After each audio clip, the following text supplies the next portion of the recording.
Hey everybody and welcome to the bullshit party. And it's December 15th, which means we have a new DLC for GTA Online.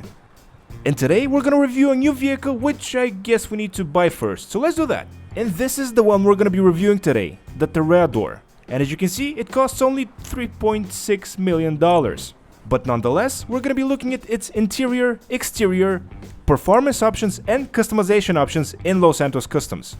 And since we're talking about a Warstock cash and carry website vehicle, I'm sure it's gonna have a lot of surprises underneath the hood. First thing that I want to mention before I actually take delivery of the car is that this is very similar to this one, the Stormberg. Oh no wait, it's not similar, it's over $1 million more. So in this video we're gonna see why is it over $1 million more. And some time has passed and my new vehicle should be here. Wait, what? Oh, but of course. And if you want to see me do a comparison video between this and the Stormberg, make sure you leave a like on this video. If we get 1,000 likes on it, I'll make the comparison. As for the Toreador, to me, it looks like a mix of BMW M1 and the DeLorean. Two good looking vehicles on their own right. And I think this vehicle, the product that we have in front of us, looks very distinguished. And the part that I like about it the most is the clear roof. And since this is a submarine car, I'm assuming all the glass is gonna be bulletproof. Because otherwise it's not gonna be much of a submarine now, is it? And this is our test to see how interactive the car is, and I'm sorta happy to say that the door's open, but that's about it. No hood or trunk interaction, but I think that's okay since the doors look so cool. And on a side note, if this was a real vehicle, this would be the most impractical door out there. And with the outside taken care of, it's time to get inside, look at the interior, and then listen to how the car sounds. Okay, doesn't look good, but looks can be deceiving. Let's listen to how it sounds. Okay, it doesn't sound very good, but maybe it's gonna surprise me with its performance. And as we start making our way to Los Santos Customs, it's time to see if it's a rear-wheel drive, all-wheel drive, or, God forbid, front-wheel drive vehicle. And I'm happy to say that this one is a rear-wheel drive car. And with that, let's get going to Los Santos Customs. And the first thing that I want to mention is that this vehicle has weapons. It has two of them. It has a regular submachine gun, it has missiles, and you can turn the homing mode off from the missiles. One thing that it doesn't have, however, is an off mode. And I'm probably in the minority in this, but I really dislike not being able to just completely remove the radical from the screen. I think it's distracting and I can't think of another vehicle that does this. But I'm sure I'm wrong and there are other vehicles that have this exact same issue, but I don't care, it's still stupid. And speaking of stupid things, this car has a stupidly large turning radius. Driving it is weird, it almost feels like you're driving a tank. Regardless of what you do, even if you try to slide the car, it basically doesn't turn. You really need to make an effort in order to make a single corner with this thing.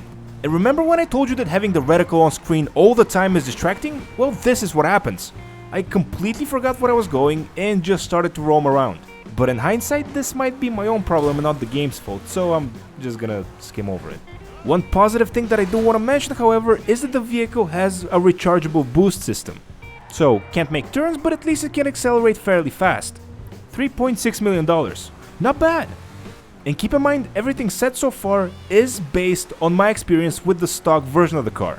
I'm sure, or actually I'm hoping, that as soon as we get out of Los Santos Customs with this fully upgraded car, I'm gonna see a noticeable change in the way it behaves on the road. Because honestly, for $3.5 mil, this is ridiculous.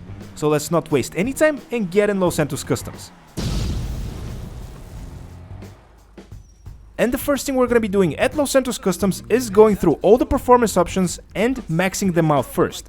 This way we don't forget anything important that's not related to customizing the car. And here's the point that I want to mention, that the main difference I see so far between this and the Stormberg is that this car can be modified in Los Santos Customs, as opposed to the Stormberg where you need to have either a POC or an Avenger. And as I'm rambling on about that, you can see the front bumper options. I have to say, $3.5 million car, so far, not really impressed. And yes, I do understand we're dealing with a military vehicle with a submarine/car, but still, maybe a little bit more diverse bumpers would have made at least my experience a little bit better. And as you can see, there are no engine customization options, and let's go to the liveries. And if you've seen my videos before, and if you haven't, by the way, subscribe, you know that I don't like to put liveries on my car, or at least most of them. But since I'm making a review/customization video, I decided to show you guys all the livery options. And next up we have all the louvers option. And again, we have a lot of options, but I'm really not feeling it. It might be from the steep price of the car, but I was really expecting a little bit more customization on this one. But I guess it's better than nothing, but it just feels weird for a vehicle released in 2020 to have this little customization. Oh, I'm sorry, you can change the license plate color. Never mind, disregard everything I said so far. 10 out of 10, a must buy. And here in the spoiler option, the most interesting category in my opinion, still there's something lacking. And I do feel it's important to note that if you select a spoiler and don't go with a non option, the traction bar is going to increase just by a little bit. And that's good. One thing that's bad, however, is that I don't see a height modifier for this car. And that's just baffling. And as far as the rims are concerned, I really like the stock rims, so we're gonna stick with them. Sadly, I won't be able to repaint the stock rims since I'm not gonna download 5 additional apps from Rockstar in order to do so. And as I said in the beginning, in my opinion, the best part of this vehicle's exterior are the open windows, and specifically the roof, so putting tint on that just makes no sense to me. And it's time to select a color for this one. And usually you guys, my subscribers, vote on these vehicles' colors. But this one, since it's not from the podium, is gonna be an exception. And if you wanna cast your vote for what color should I make the car in my videos, make sure you subscribe so you don't miss out on the next poll. Whoops, sorry, wrong poll again. But anyway, since we're basically done with the customization, let's get out and see how this looks in the sunlight. Oh, and test its performance. And I'm curious to know what you guys think of the vehicle. How would you rate it between 1 and 10? As to the changes to its performance, that's gonna take me a little bit more time to explain. First off, the car is noticeably faster, which of course is a good thing, it's a positive, but it wasn't really something that needed to be improved on since the vehicle already had boost. The brakes I feel a little bit better, the traction is maybe a little bit better, but the horrible turning radius is, I'm sad to say, still the same. The best way I can describe driving this vehicle is, imagine if the front wheels, instead of moving 3 inches, moved an inch in each direction. It's very disappointing, especially for a vehicle that's this expensive. But that really isn't what this vehicle is all about, is it? It can be driven on the road, or it can be driven off the road. Whoops, wasn't really what I was going for there. There we have it. And at first glance, comparing this one to the Strungbird, cause it's just inevitable, I feel like this one is a little bit faster. And ironically, it has great maneuverability when you're in the sea. Which is gonna be helpful since Rockstar just released new collectibles that are underwater with the new DLC. And as you saw, the vehicle only has torpedoes when it's in this mode. And the torpedoes, well, they go bang. And ultimately, to give you an answer if this vehicle is worth it for $3.6 million.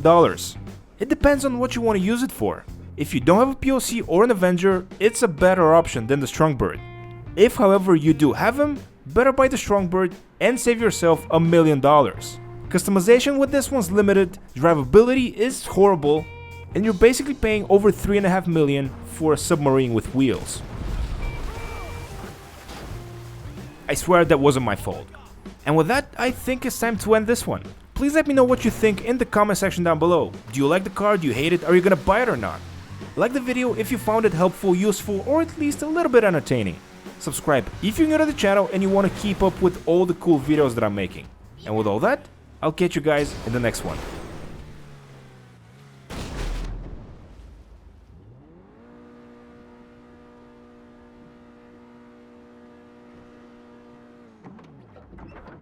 Yep, it's a submarine now.